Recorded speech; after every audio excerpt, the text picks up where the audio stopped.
Hare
Sri Caitanya Manobhistam Stapitam Jalabuttare Sayam Upadamyam Bhakti Sakandapiko Sathapatu Vishya Pipasandu Vayivacha Patitam Bhavinedu Vaisiledu Namaha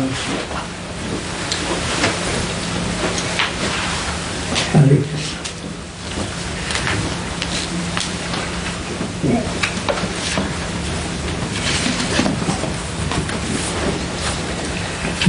Caitanya Mahaprabhu has begun his South India tour, and he spent 2 months in Jagannath Puri, and during that time he changed the heart of Sarvabhauma Bhattacharya, who was an exceptional person, perhaps the most well-known and greatest scholar in India at that time. He was very famous, and he had been staying in Navadip, and then Maharaj Patapurja invited him to come to Jagannath Puri to teach and open up a school there. So Sarvabhauma Bhattacharya was a great scholar, and along with his scholarship came a pride. And that pride disallowed him from bhakti, basically. Yeah, pride in general. Yeah, there's a saying, I don't know where it comes from, maybe from Shakespeare or someone. No, couldn't be Shakespeare. But in Kali Yuga, even a pauper is proud of his penny. Did you ever hear that? Because a pauper means what? What's a pauper? Yeah, basically a person who has nothing. In Kali Yuga, even a pauper, a beggar, is proud of his penny. So it's a pure peculiarity of Kali Yuga that we find something to feed our false ego and make us proud. And when we're proud, we can't take full shelter of Krishna. So the material world, or this world, we could say, is so engineered to remove our pride, and we don't like it. We don't like it at all. We prefer that the universe cooperates fully with our plans for pleasure. But the universe, in case you haven't noticed it, refuses to cooperate. Has anyone noticed that? Or is it only me? And yet we keep trying. We keep trying. Well, the reason why it hasn't worked yet is because haven't gotten this yet, and this is in the way. So if you just move that out of the way, bring that closer, then I'll get it. That thing, that magic thing that I've been looking for, that is going to make me happy and fill the emptiness in my heart. So there is a pride attached to that thinking that it will happen. And on the other hand, there is humility, and it's really on the other hand. It's the opposite of pride. And in humility, when we it sounds so sad in one sense, and it's the exact opposite of what we think will make us happy, is we give up hope. And we take shelter of Krishna, and Krishna's pleasure becomes our hope. That if I please Krishna, I heard once Prabhupada say in a I think it was a walk, he was speaking about the non-devotees, and he was obviously very expert in criticizing the mentality of non-devotees and how foolish, the desires are. This purnas purva charva nananam, despite having tasted the dryness of material pleasure.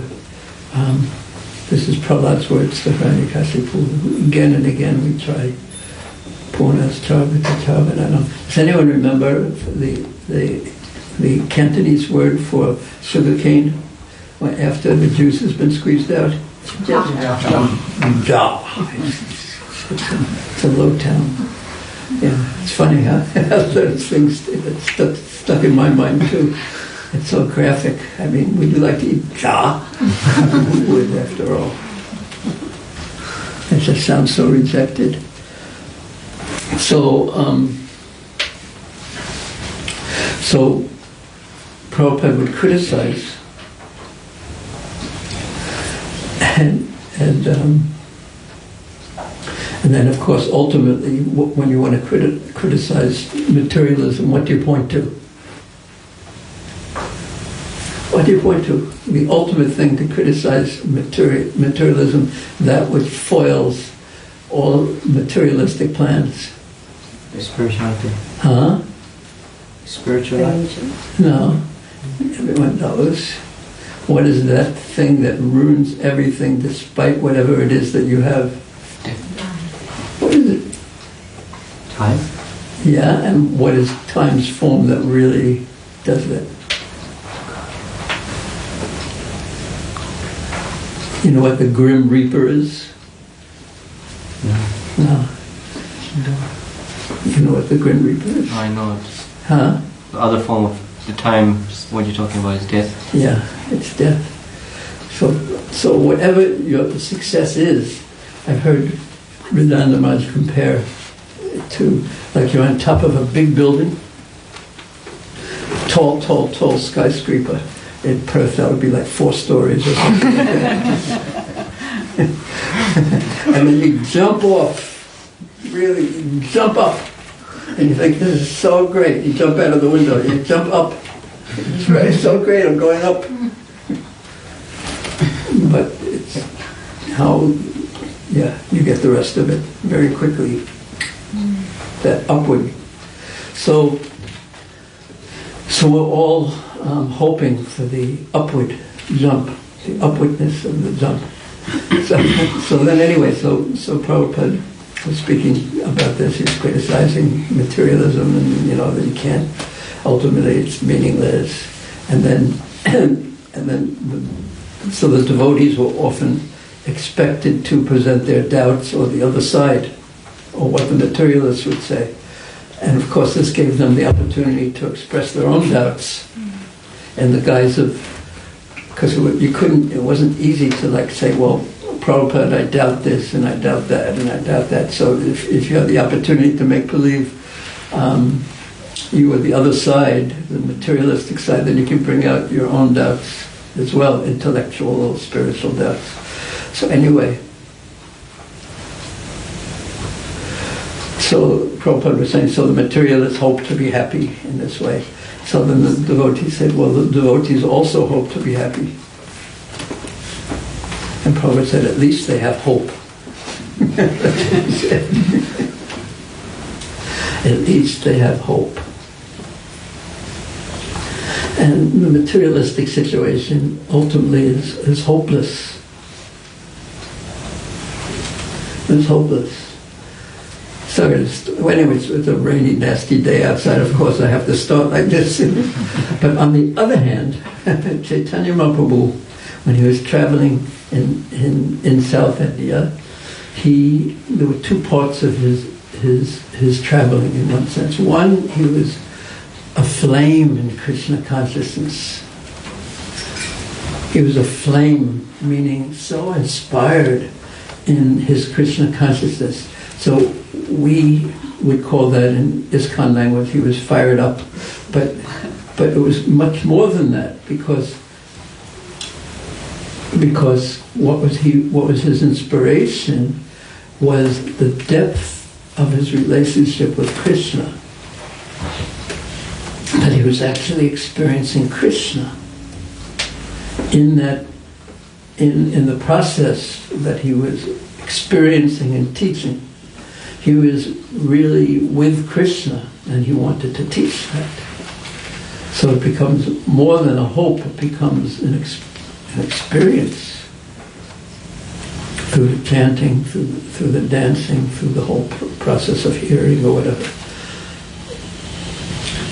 But that's something to always keep in mind, just like with Prahlad Maharaj. In one of the early chapters of the 7th canto, you talk about, it describes about Prahlad Maharaj when Lord Vishnu was explaining to Brahma and the Devatas that Hiranyakashipu, because Hiranyakashipu had become so powerful, they were all afraid of him. They were terrified of him because he was so powerful. So they went to Lord Brahma, and then Lord Brahma took them to the ocean of milk, and Brahma prayed to Lord Kshirodaksha Vishnu, and the Lord told Brahma, who conveyed that message to the devatas, that don't worry, he's so powerful, but he'll be completely lost. He will be killed. His time will be over when he confronts, and the word Prabhupada uses, teases. But really, he meant became violent.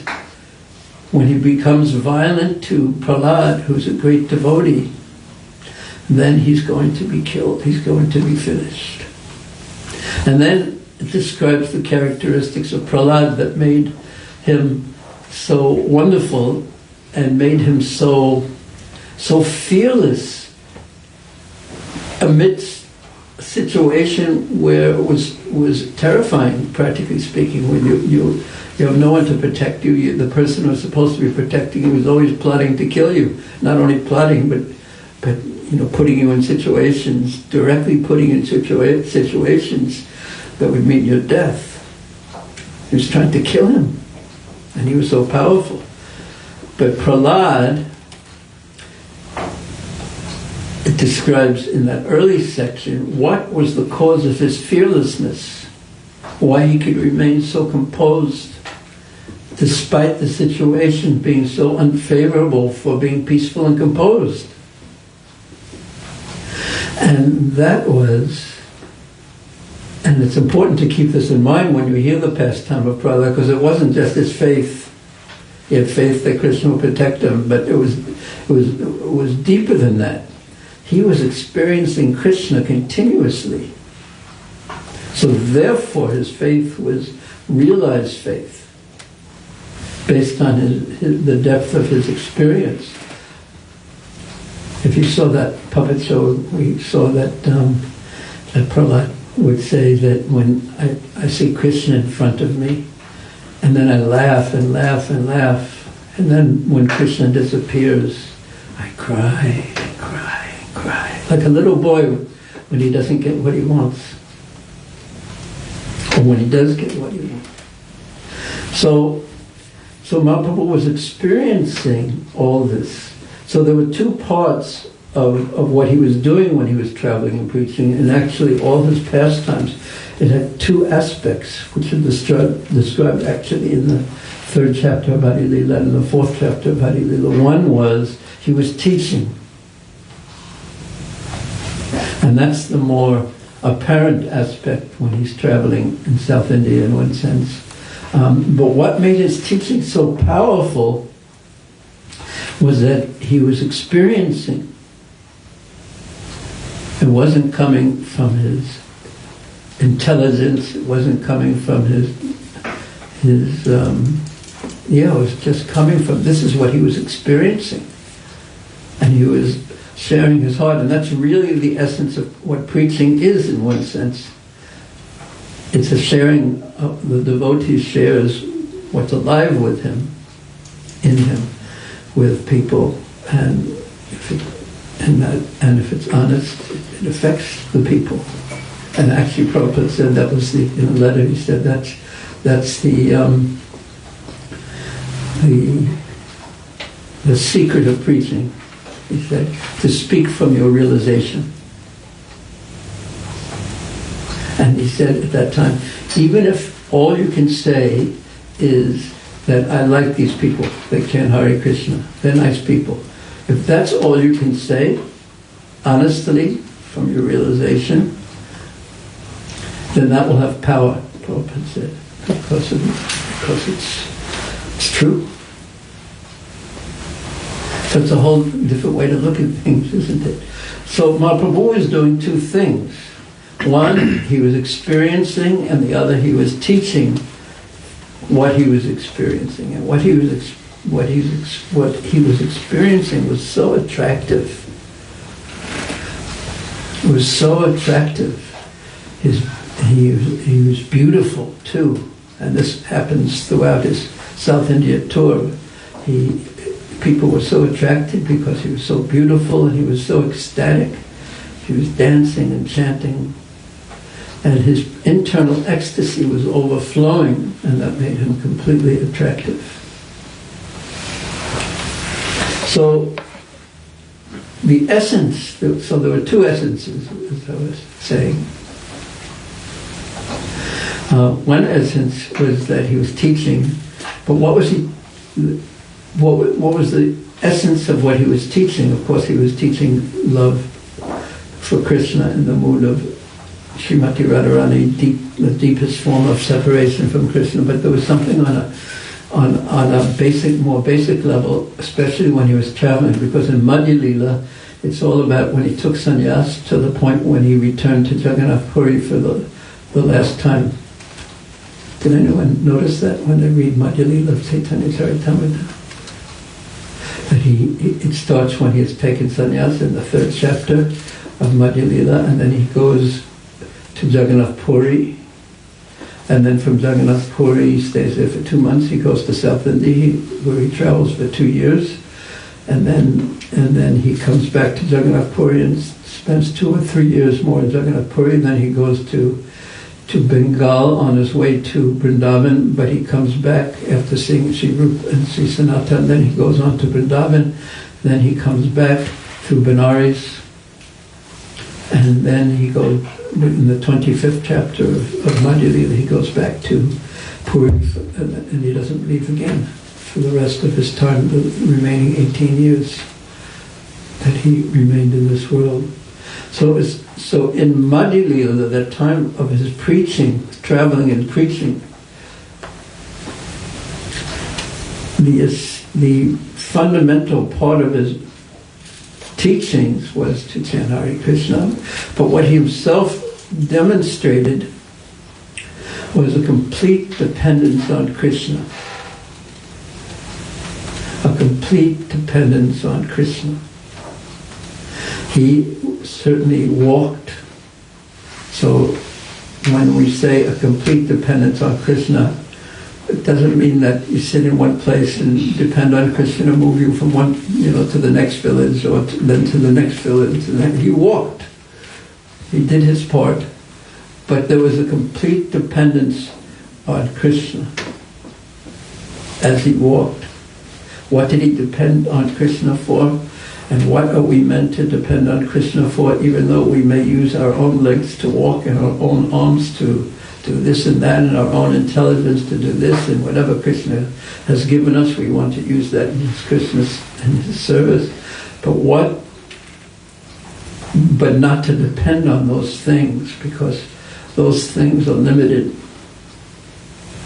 and they're not dependable. Yeah, it's something to really understand, but in some senses it's not the kind of talk that you give to the people under 30, because at that time, before 30, they have to go out and really try. Even devotees go and conquer the world, except for Braj Mohan. He's allowed to hear. Otherwise, anyone under 30, oh yeah. But a couple of us, you have to go like this.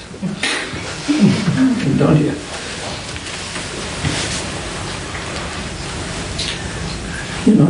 So you use that in Krishna's service, but at some point you understand that it doesn't quite work that way, that by my power everything happens. And then Mahaprabhu's example of taking shelter of Krishna as a sannyasi, etan sastaya paratmanishtam anvyasitam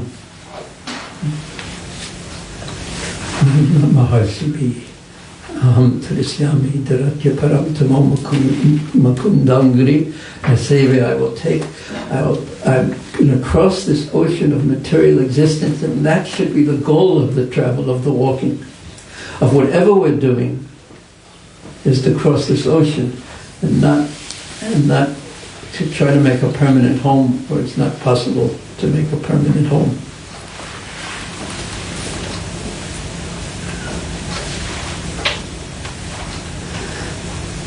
by taking shelter of the service of the lotus feet of Krishna. And he was always chanting, and then as we heard previously, he was just chanting Krishna, Krishna, Krishna, Krishna, Krishna, Krishna, Rakshamam, protect me. Krishna, Krishna, Krishna, Krishna, Krishna, Krishna, Pahiman.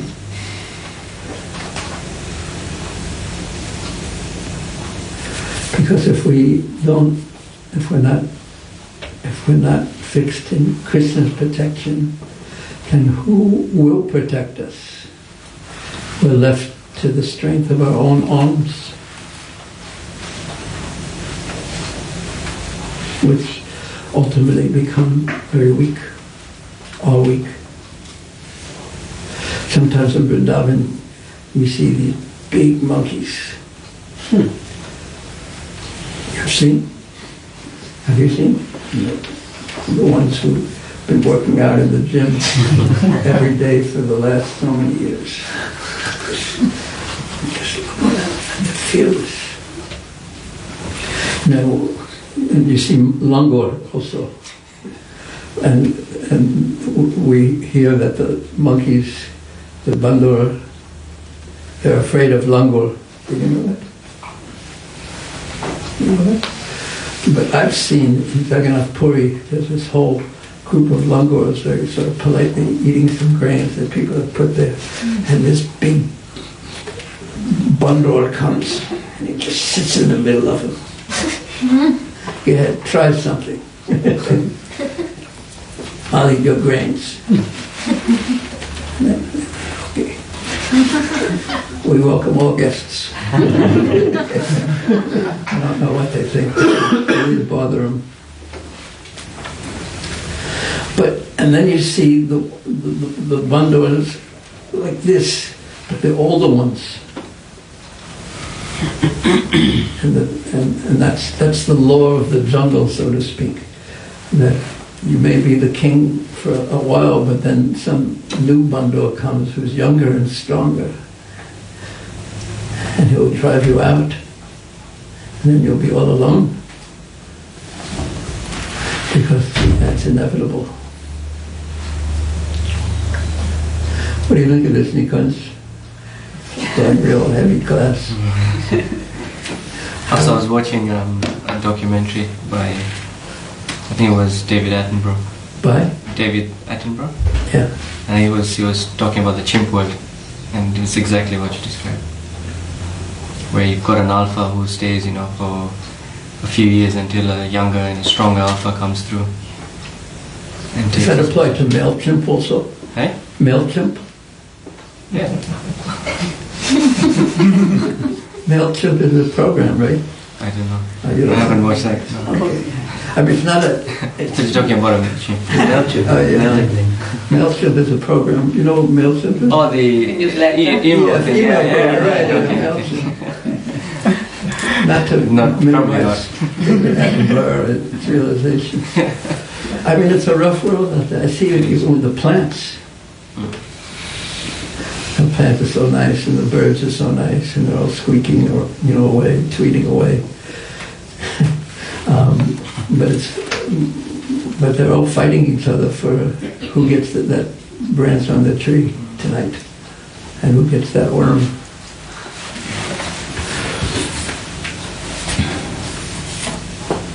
One time I was.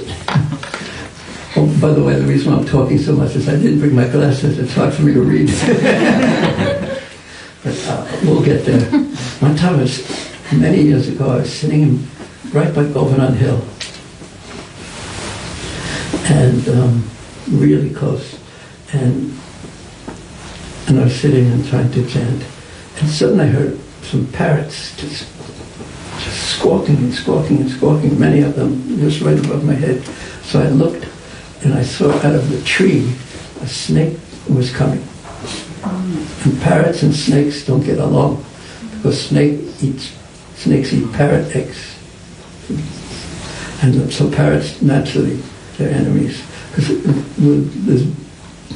you have birds and snakes, like Garuda, and doesn't get along with snakes. So anyway, so the parrots were pushing them with their claws. They were flying, and with their claws they were pushing them. back into the hole in the tree. They wouldn't let him come out. It was so interesting. I was thinking, thank you, parrots, because I also don't like snakes very much. So Mahaprabhu, when he was just chanting and traveling in South India, and it's also completely parallel to our traveling through our life, is he was completely depending on Krishna, chanting, and that was the essence of what he as a sannyasi was carrying with him. And he was doing that by chanting in a mood of complete dependence on Krishna. And then, of course, he was even deeper than that. It was love for Krishna. So there are so many instructions that we get just by hearing of the pastimes of Mahaprabhu. So last week we read how he had passed through Caitanya, and what we're going to hear is this is how he traveled not only in the beginning of his tour, but this is what he did continuously as he was touring, this type of preaching. So he would chant and dance, and he took prasadam in the home of one Brahmin in a village near Caitanya, and his name was Koma. And that Brahmana had said to him, he took him into his home with great respect, and they bathed his feet and drank the water, and he shared the remnants with all the family members. And he said that these feet, I'm so fortunate because he understood who Caitanya Mahaprabhu was, that he was the Supreme Lord, and these feet have entered my home, and these very feet are worshipped by Lord Brahma, and they're here in my house. So therefore, this is how my family, my birth, and my riches, they're all glorified because they're all being used in your service now, my dear Lord. And then, I found this verse so interesting. Kripa Kori Prabhu, please, by your mercy, O Prabhu, Mahaprabhu, More Yan Tomar Sangha. Please give me your association. I want to go with you. Because he was traveling, only spending one night, no chance to get comfortable, no chance to have possessions, many possessions. It forces you when you're traveling in this way and you're carrying all that you have with you with your own hands and on your own shoulders. So that really limits what you take with you, because everything that everything you're attached to, you have to carry. So you can't bring your washing machine, your drying machine, and what else can you bring? Desktop. Your desk, and then if you have a desktop, you have to bring your desk also. So just imagine all the things you're attached to, you have to carry. Then you need a cart, and then you always have to worry, because there's people who want what you have, all the things that you have. So he said, therefore, please, I want to go with you. I can't, please give me your mercy. Sahatena pori dukkha vishataranga. So I can no longer, Sahatena pori, I am no longer able to tolerate the miseries of material existence. I just can't. And usually we're not conscious of how difficult things are. But just like when you're used to no electricity, you're used to it. It's not even. But then when the electricity goes on, then you see things more accurately, or when the sun rises, you see things more accurately as they are. So in the presence of Mahaprabhu, the natural ecstasy of his own existence was manifest, and therefore he could understand that what he thought was pleasure before was actually not pleasure, but it was Vishaya Taranga. It was the waves of trying to enjoy the dukkha Vishaya Taranga.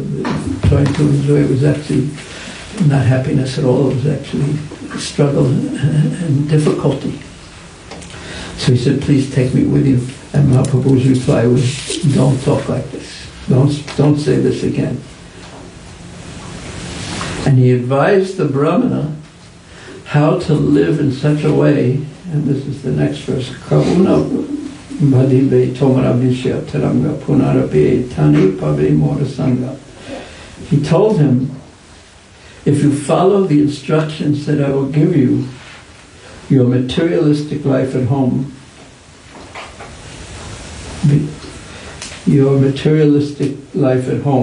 thing that he complained about, Tomara Vishya Taranga, the waves of difficulty, it will not obstruct your spiritual advancement. You won't experience it if you follow what I'm saying. Indeed, if you follow these regulative principles, we will again meet here, or rather, you will never lose my company. So he was saying, let me go with you, because I want Tomara Sangha. I want your association. I can't give up your association. Now that I've been in the presence of the sun, I don't want to go back to darkness. And Mahaprabhu said, there's a different way, a more practical way for you to stay in my association. And you will have that. Punarapi Tani, in this very place, Pave Morasan, you will have my association. You'll be able to associate with me in this way. And also I had that experience with Prabhupada that, and I asked him about it, I may have mentioned this before. Because when you're with Prabhupada, then it can go one out of two ways in one sense. One is if you actually entered the bubble of his association, then you would be ecstatic. Just like if you got close to the fire, you would become like fire. But if you stayed in the bubble of your own mind, even though you were physically close to him, it was really difficult to be in his association. Because you weren't really associating with him. You were close on one level, but the distance between you and him was still more obvious, and it was really difficult.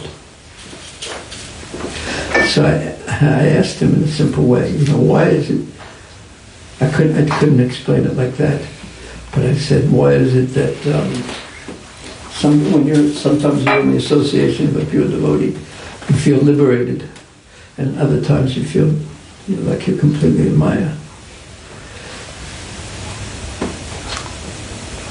So both are the possibility. So naturally, in Kali Yuga, everyone wants to get closer and closer and closer and closer and closer, physically, pushing to be closer to the deities, pushing to become closer to a great devotee, closer and closer by physical proximity, but it doesn't really work like that. It works by consciousness. If you want to be close, you have to be close in heart, in consciousness. Share, dovetail, your consciousness becomes, and you can't expect him to. And to become closer to get close to him by him adopting your consciousness. No, just don't want, they won't do it.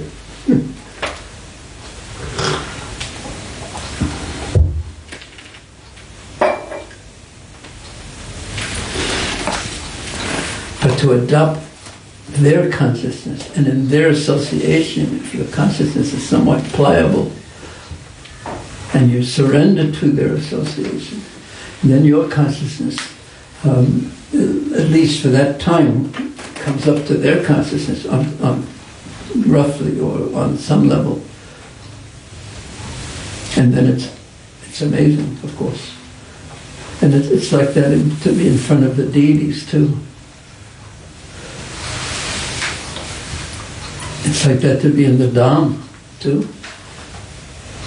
It's like that when you're hearing the Bhagavatam, or Bhagavad Gita, or Caitanya Caritamrta, or it's like that in the association of devotees, those 5 Panchamra Bhakti items, they all have that potency. So we want to be there, closer, physically closer. But it's really a closeness of consciousness. And we saw that when Prabhupada, using Prabhupada's example again, that wherever he was, he carried that Vrindavan sweetness. So he's saying, so Mahaprabhu tells him, I will give you a different way, and not only will you be with me, you'll always be in my company if we do this.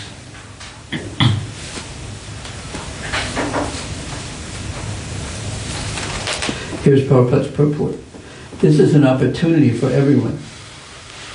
If one simply follows the instructions of Sri Caitanya Mahaprabhu under the guidance of his representative and chants the Hare Krishna mantra, teaching everyone as far as possible the same principle, the contamination of the materialistic way of life will not even touch him.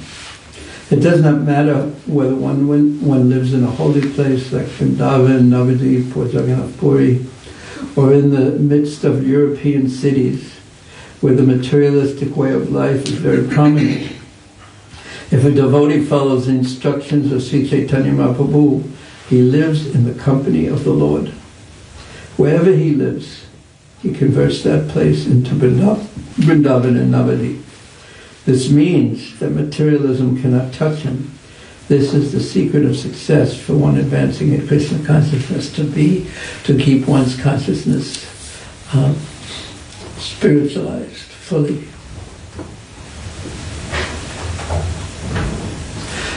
To bring in sufficient of the spiritual energy into one's consciousness, that our material consciousness is illumined by the spiritual energy,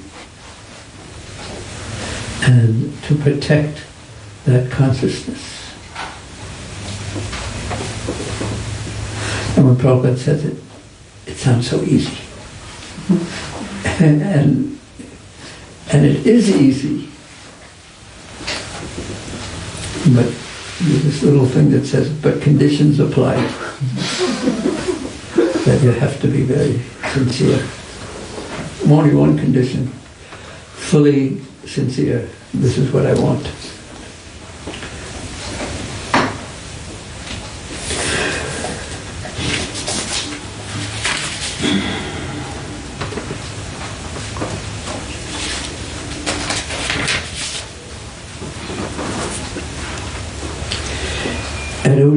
At whosever house Sri Caitanya Mahaprabhu accepted his alms by taking prasadam, he would convert the dweller to his Sankirtan movement and advise him, just as he advised the Brahmana named Kurma.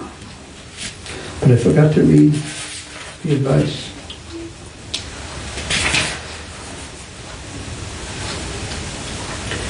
He said,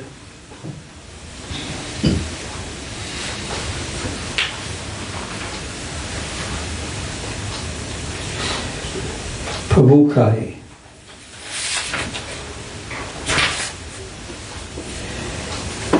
Achevat Kavu na Kahibe, Kiva Griha Rahi Krishna Nam Nirantana Laiva. Sri Caitanya Mahaprabhu replied, don't speak like that again.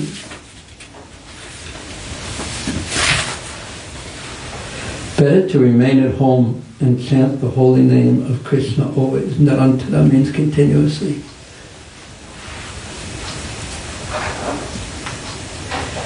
And that's not all.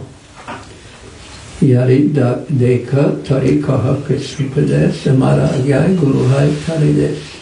This is one of the last instructions that Prabhupada gave the devotees when he spoke about becoming guru. Talk about amara agyai, on my order. Guru Hai Tare this.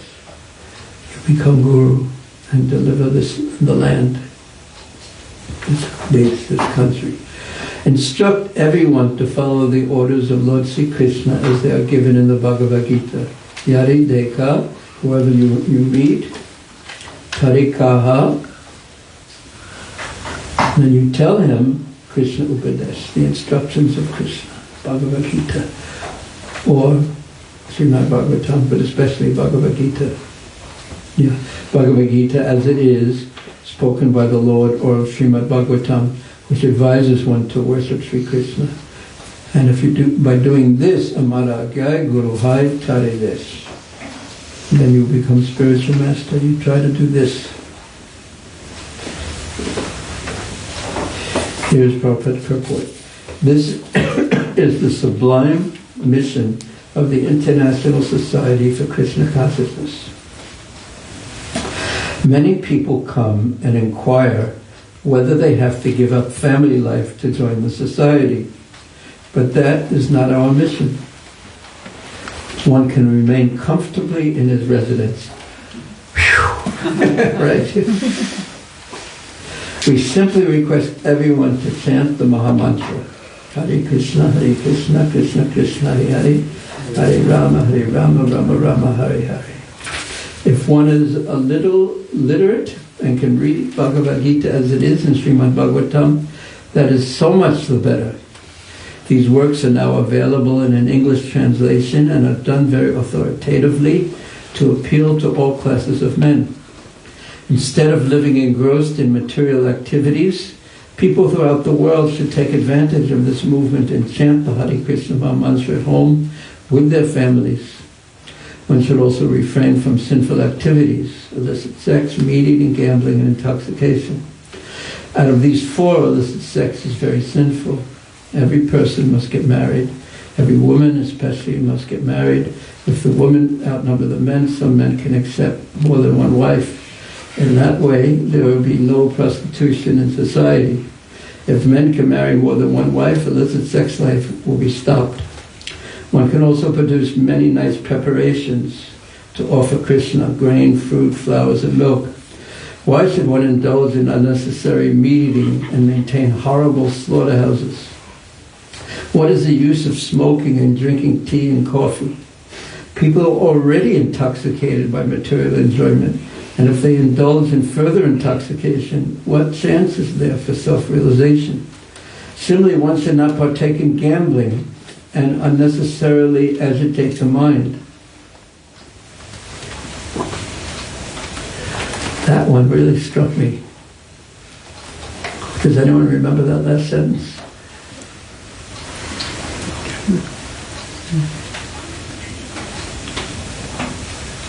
Yes, don't take part in gambling, which agitates the mind. Yeah. So now you have to also guess, why did that strike me? Because I don't play bingo at all, or go to Burwood Casino so far.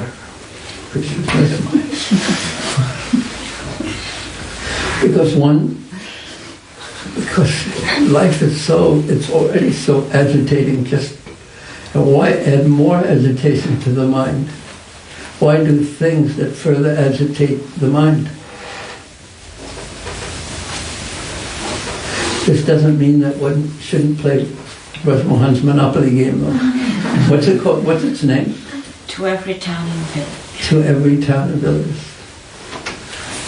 One can still play that. Is that gambling? Okay. There's no... You can go directly to jail, though, right? Yeah? It's changed. It's not jail. It's not jail, but you can. Go directly to hell.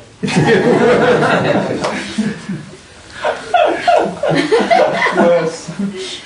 What is it now? Now it's preaching behind the iron curtain. And so you mean, okay, could you explain that? So basically it's Prabhupada sends you, because it's like 1970, so it's Prabhupada sends you to preach behind the iron curtain. So it's not bad necessarily. Just And then when you're there, you go directly to jail. Maybe not. So it's good to go directly to behind the Iron Curtain. How about to Hong Kong? China? I guess there's different variations that can occur. Different concepts of Zen.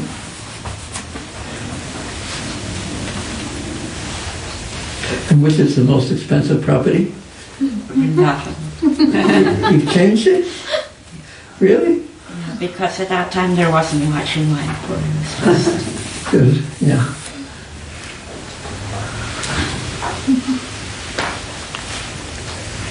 So the most expensive property is Vrindavan. It's true, I think, actually.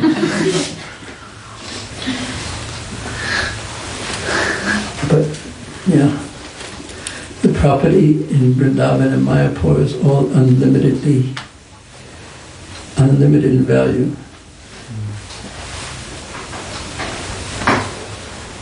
And one shouldn't think one owns anything there.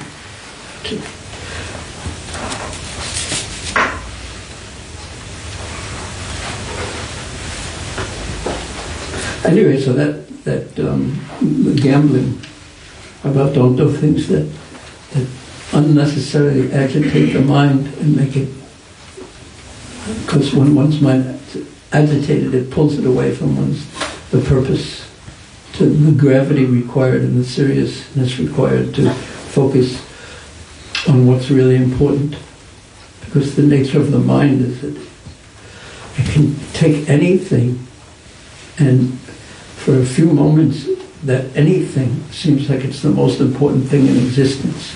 And that's what advertising, the psychological manipulation of advertising is specifically meant to do that, to make you deeply desire and spend your money on something that you have no desire for.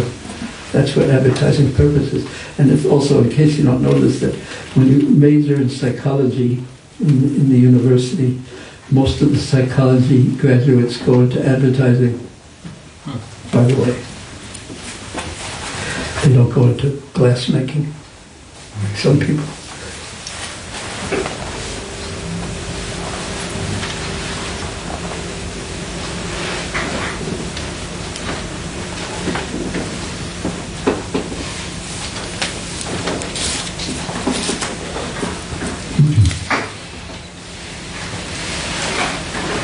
Wherever he lives, he can convert that place into Vrindavan and Mayapur.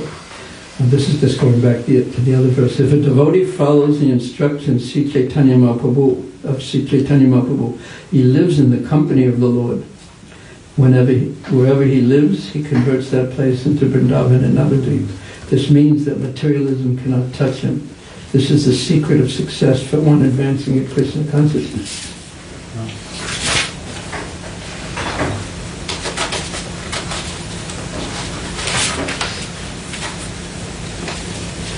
In whosever house Sri Caitanya Mahaprabhu accepted his alms by taking prasadam, he will convert the dweller to his Sankirtan movement and advise them just as he advised the Brahmana named Koma. Prabhupada's purport. The cult of Sri Caitanya Mahaprabhu is explained here very nicely. The one who surrenders to him and is ready to follow him with heart and soul, the one who surrenders to him and is ready to follow him with heart and soul does not need to change his location, nor is it necessary for one to change his status. One may remain a householder, a medical practitioner, an engineer, or whatever. It doesn't matter. Only one has to follow the instructions of Sri Caitanya Mahaprabhu, chant the Hare Krishna mantra, and instruct relatives and friends in the teachings of the Bhagavad Gita and Srimad Bhagavatam. One has to learn humility and meekness at home, following the instructions of Sri Caitanya Mahaprabhu. I almost read, following the instructions of your wife. And then be peaceful at home. No, but it says following the instructions of Sri Chaitanya Mahaprabhu. And in this way, one's life will be spiritually successful. One should not try to become an artificially advanced devotee thinking, I am a first-class devotee. Such thinking should be avoided. It is best not to accept any disciples. One has to become purified at home by chanting the Hare Krishna mantra and preaching the principles enunciated by Sri Chaitanya Mahaprabhu. Thus one can become a spiritual master and be freed from the contamination of materialistic life. There are many Sahajiyas who decry the activities of the 6 Goswamis, Srila Rupa, Sanatan, Raghunath Das, Bhatta Raghunath Jiva, and Gopal Bhatta Goswami, who are the personal associates of Sri Chaitanya Mahaprabhu and who enlighten society by writing books on devotional service. Similarly, Narottama Das Thakur and other great acharyas like Madhvacharya, Ramanujacharya, and others accepted many thousands of disciples to induce them to render devotional service.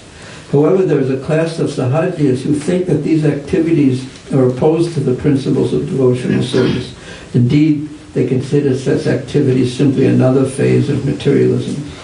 Thus, opposing the principles of Sri Chaitanya Mahaprabhu, they commit offenses at his lotus feet. They should better consider his instructions and, instead of seeking to be considered humble and meek, should refrain from criticizing the followers of Sri Chaitanya Mahaprabhu who engage in preaching. To protect his preachers, Sri Chaitanya Mahaprabhu has given such much clear advice in these verses of Caitanya Caritamrta. While on his tour, Sri Chaitanya Mahaprabhu would spend the night at a temple or on the roadside. Whenever he accepted food from a person, he would give him the same advice he gave the Brahmin named Kurma. He adopted this process until he returned to Jagannath Puri from his South India tour. Thus I have described the Lord's behavior elaborately in the case of Kurma. In this way, you will know Sri Chaitanya Mahaprabhu's dealings throughout South India.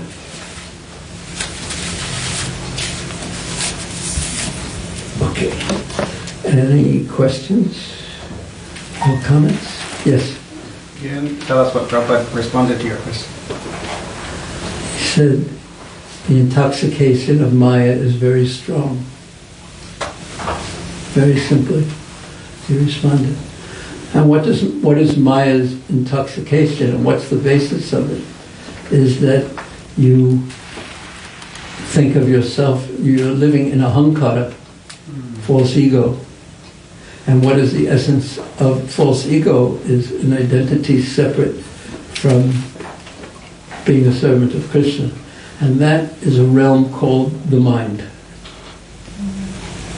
We live in the realm of the mind, which I've also read is a perverted reflection of the spiritual world. It's the mind. It's such an interesting way to look at the mind. It's a reflection, which means unreal, not accurate. It's not the spiritual world, but it's a reflection of the spiritual world, and a reflection is opposite the actual object. So what's the thing especially that's opposite in the mind, opposite to the spiritual world in the mind? Especially what?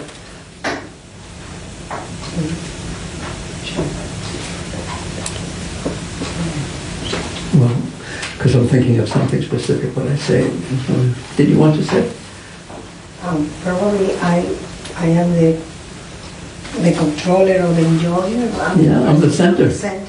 Yeah, that's the it's reflected instead of Krishna being in the center, because we don't want Krishna to be in the center, and therefore we can't be in the spiritual world.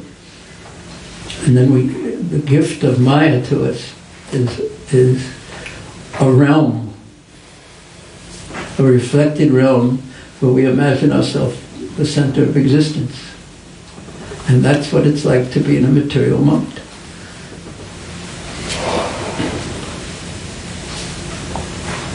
And as I also pointed out,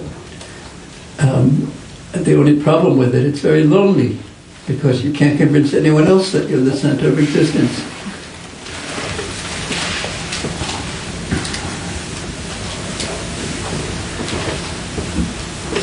Yeah. Any other questions or comments? Yes. So you mentioned Prahlad Maharaj was put into a lot of difficulties. So what should be the mentality of a devotee when they're in situations like that? Patel Kampamsu Samakshmano, 14th chapter of the 10th canto, verse 8. Have you read that? Well, you should read it. Then you'll understand everything. Any other questions?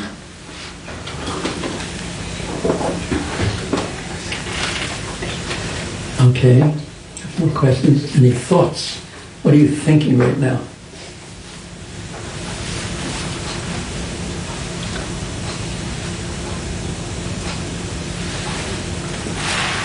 Yes, you're always thinking something.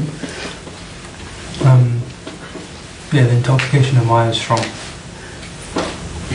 Very strong.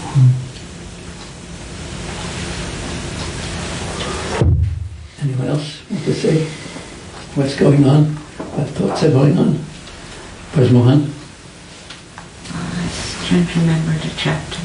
Uh-huh. I was trying to remember the chapter. Which chapter? This one? Or 14th chapter Yeah. of 10th canto? Brahma's prayers.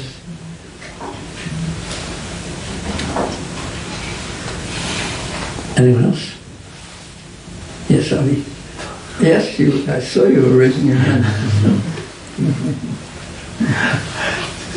Same, thinking about, we are stuck in a muddy water, and we are going, deep every minute, with the Maya's power there. Yeah. And what's the solution? 14th chapter, read that.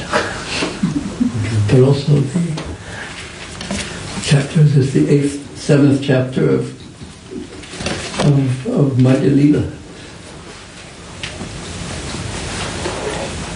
And also the 18th chapter of Bhagavad Gita. And the 8th chapter, the 8th, 9th, 10th chapter of Bhagavad Gita, and 7th too. On and on. Mary, do you want to say? That the mind is already agitated. What to do? Like, why to do something that agitates more? Okay, yeah. And what's the end? Why do we do that? Why do we do things that agitate the mind even more?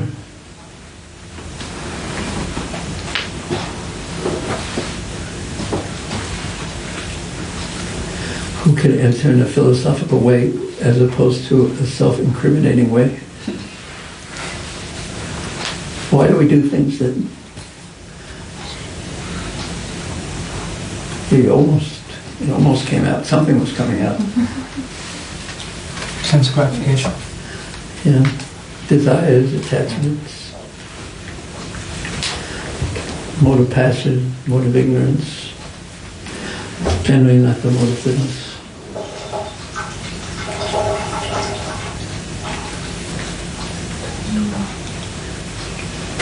Because we are seeking for pleasure. And then we seek pleasure at a wrong place.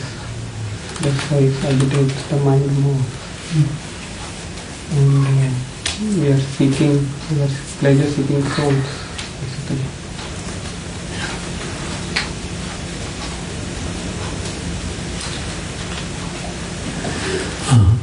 There's one other thing I wanted to talk about is that we're thinking about having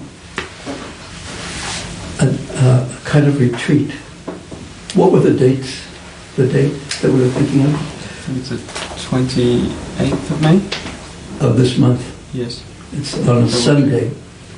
And instead of having the class, this is what we were thinking. I wanted to know who would be interested or expression of interest. But it's sort of just for 4 hours, approximately. It may take a little bit longer. And the idea is, usually, we don't have time to think about and digest, so to speak, our life, because we're too busy. We're too busy, and and the mind is always looking for other things to do, a way to distract us. But a kind of retreat where you have time alone, but not only alone, but with devotees as well. So there would be a few parts to the retreat, and it's really meant, when we conceived of it, we first thought of doing it at Govardhan, and I've already done one a little bit. And so there would be like 5 days or something, an opening day and a closing day, and then 3 days where this is what you do. And then in Melbourne and in New Zealand we're going to do a one-day one. And then here we thought maybe in September, before we leave for India, we'll do a one-day one. But before that, we'll do just a one-session one, a morning. Because there's morning and afternoon too. So it's abbreviated, but what would be sort of an induction and getting in the mood would be 1 hour, the first hour. And it's a digital detox day. No mobile phones, etc., etc. And so 1 hour would be sort of settling into it and understanding what we try to do and get the mind right. Then 2 hours going alone to some place, and if the weather is permitting, we've already picked out so many places on the property under tree, sit under a tree, something romantic like that, like one of the Goswamis, something, and or sit in the gallery at Govardhan or in Barsano or Jagannath Puri or in the hut in Navadvip or something, and you bring well, I don't want to tell you all the things, it's quite mysterious what we're doing, but you'll have your own altar with you, and then we'll give you certain things to do to settle your mind into it, and then you stay there, some reading, maybe some different questions we have to ask to help us think about things and settle the mind. And for 2 hours, sit and think about your life, basically, and your Krishna consciousness, and you have nothing else to do during that time. And chant if you like, because it's a bit structured too, and then just to help us enter into it. And then after 2 hours we come back and we have kirtan and discuss our experiences as much as we want to discuss. So that's the 4th hour. So 1 hour to enter in, and then 1 hour to 2 hours to sit and think about Shastra, think about Japa and Krishna and pray. And then 1 hour of sort of a re-entry and see what we can take with us into our life, into our usual life. And with kirtan, so it's a combination of being with the devotees and being alone. So is that something that would be interesting for you? Yes. Just raise your hand if it would be something that you'd be interested in participating. So, you're going to be here? No. Why? I'm interesting. I'm leaving on 22nd. But would it be interesting for you? Yes, it would have been very nice. We'll save a spot under a tree for you. Yes. Mr. A.T., will you be here? We don't know yet. Young brothers, this isn't one for kids, but you could come. Would you be able to sit for 2 hours and like that? What do you think? Maybe. Would you be willing to accept the challenge? We're planning to leave the day before. How convenient. If we're here then.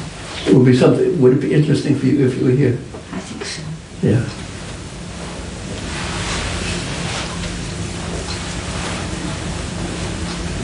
We'd have to give GB all the trees, not just one.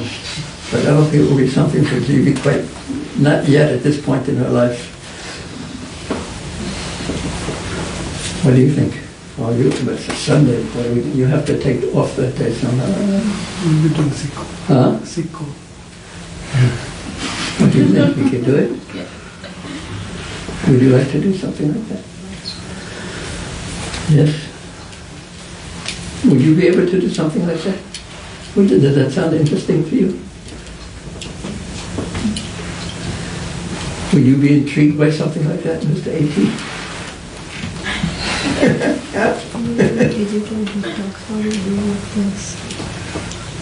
Anyway, it's an idea. So at some point when we're formulated, there'll be other devotees who can't quite settle that much. They could help with different things too. Because after everyone's finished, it'd be nice if there was some khichdi and papa or something simple for everyone to eat. And other things. Okay, so that's hopeful. So at some point, if we can get all the pieces together, we'll send out some notice to everyone and see who'd be actually interested and then ultimately committed, because we need to find proper places. And then there's a problem if it rains. Then we have to put someone over there, and someone over there, and one person there, and 2 people by Gopadan, and 1 person. Something that would interest you?